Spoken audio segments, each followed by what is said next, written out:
पिछले दिनों नीति आयोग की एक रिपोर्ट आई जिसमें पिछले 9 सालों में 25 करोड़ लोगों को गरीबी से निकालने का वादा किया गया और इसको पिछले दिनों प्रधानमंत्री मोदी द्वारा कोट किया गया जनसभाओं में। इस पर आप कैसे? प्रधानमंत्री मोदी जी के जो दावे हैं वो बड़े किताबी हैं। एक गुलाबी मौसम का माहौल बनाने की कोशिश है। असलियत यह है कि अगर ये 25 करोड़ लोग गरीबी की सीमा रेखा से निकल आए, अगर ये गरीब नहीं रहे तो ये वो क्यों नहीं कर रहे हैं? ये साबुन, तेल, मंजन, कंघी, बिस्कुट क्यों नहीं खरीद रहे हैं? इनको खरीदना चाहिए, लेकिन उपभोग लगातार गिरता जा रहा है। अगर ये दावे सही है तो इस देश में बेरोजगारी, भूखमरी, आर्थिक असमानता की समस्याएं क्यों हैं? अगर ये दावे सही हैं तो सरकार के अनुसार तो सिर्फ 15 करोड़ गरीब रह गए। 80 करोड़ को क्यों राशन देना पड़ रहा है? क्योंकि अगर ना दे तो लोग भूखमरी से मर जाएंगे। असलियत यह है कि नीति आयोग ने एक माहौल रचने की कोशिश करी है। चुनाव से पहले चुनावी जुमला है, प्रधानमंत्री से शुरुआत हुई, मीडिया ने भूपू बजाया, भक्त मंडली ने वाहवाही करी, सब चकाचक चंगासी का एक माहौल बनाया गया है। लेकिन असलियत यह है कि नीति आयोग ने जो मानक होते हैं उनको ही बदल दिया। नीति आयोग ने कोई थर्ड पार्टी की खबर नहीं ली इस पर। नीति आयोग ने इस पर यह पुष्टि नहीं करी, जैसे वर्ल्ड बैंक ने हमारी पुष्टि करी थी थर्ड पार्टी रिपोर्ट की करके कि 27 करोड़ लोग उबारे गए।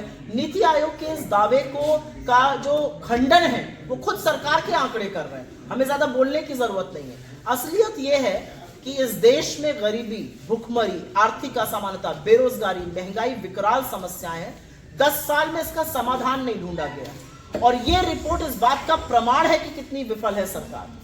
नीति आयोग के प्रदेश अध्यक्ष भी ये प्रधानमंत्री मोदी होते हैं, तो इस पे इस रिपोर्ट को आप कैसे मानते हैं? मुझे एक राय देनी है आपके माध्यम से। मोदी जी आए, इतना बड़ा कीर्तिमान स्थापित किया, एक प्रेस कॉन्फ्रेंस करने, इन सब सवालों का जवाब देते, खंडन करते, हमारी जो संशय है उसका कर नहीं पाएंगे क्योंकि वो भी जानते हैं ये रिपोर्ट झूठी है। लेकिन ये षड्यंत्र है गरीबों के खिलाफ और इसलिए षड्यंत्र रचा गया है क्योंकि इन्हीं आंकड़ों के आधार पर नीति निर्माण होगा, योजनाएं बनेंगी और गरीबों को उनके हक से वंचित किया जाएगा। ये 25 करोड़ लोग धीमे से निकाल दिए जाएंगे, धीमे से लुप्त हो जाएंगे, उनको वंचित कर दिया जाएगा मुफ्त अनाज से, सब्सिडी से, ऐसी अन्य चीजों से। जैसे काफी किसान जो है वो नहीं पाते हैं लाभ, जैसे काफी गरीब इन लाभों को नहीं पाते हैं। ये जरूरी है। पिछले 2 दिनों से स्टॉक मार्केट क्रैश हो रहा है और कल HDFC का अगर मैं बात करूं तो 1 लाख करोड़ का घाटा हुआ है उसका स्टॉक में। स्टॉक मार्केट में हिंदुस्तान की 3% आबादी इन्वेस्ट करती है।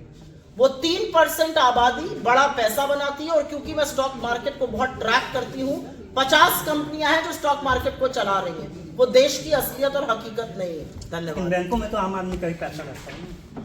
सवाल क्या है?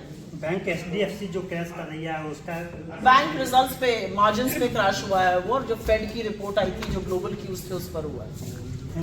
तो हमारे साथ बात करने के लिए कांग्रेस नीति आयोग की रिपोर्ट के अनुसार यानी प्रधानमंत्री नरेंद्र मोदी के कार्यकाल में